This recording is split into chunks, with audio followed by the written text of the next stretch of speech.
ritrovati all'ultima edizione della mattina del TG Flash di New Sicilia.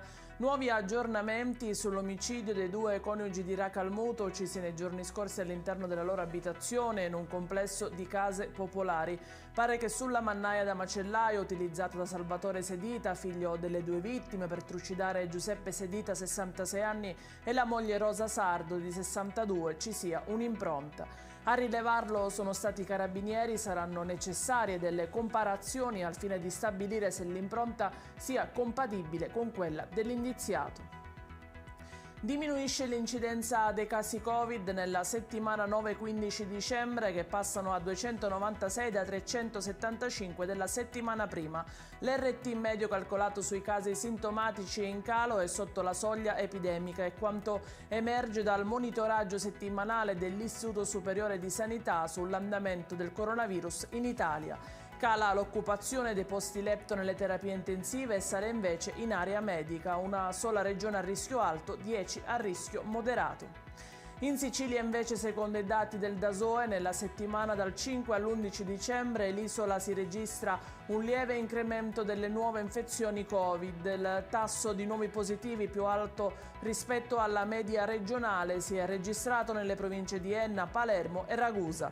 Le fasce d'età più a rischio sono quelle tra i 70 e i 79 anni, tra i 60 e i 69 anni e gli over 90.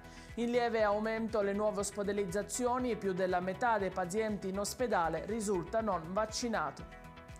L'inflazione all'11,8% si traduce a parità di consumi in una stangata pari a complessivi più 3.625 euro annui a famiglia ed è destinata ad avere ripercussioni fortissime sul Natale degli italiani.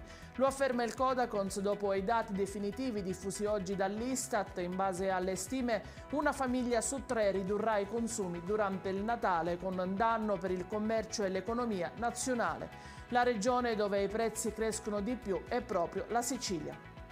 È tutto per questa edizione, il TG Flash ritorna nel pomeriggio alle ore 16.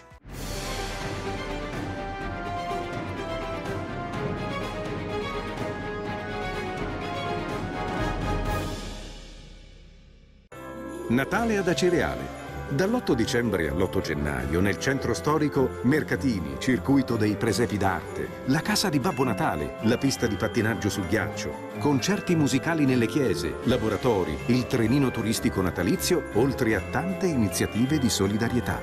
Il 24 dicembre alle ore 20 Uzzukku, tradizionale accensione. L'amministrazione comunale augura buone feste.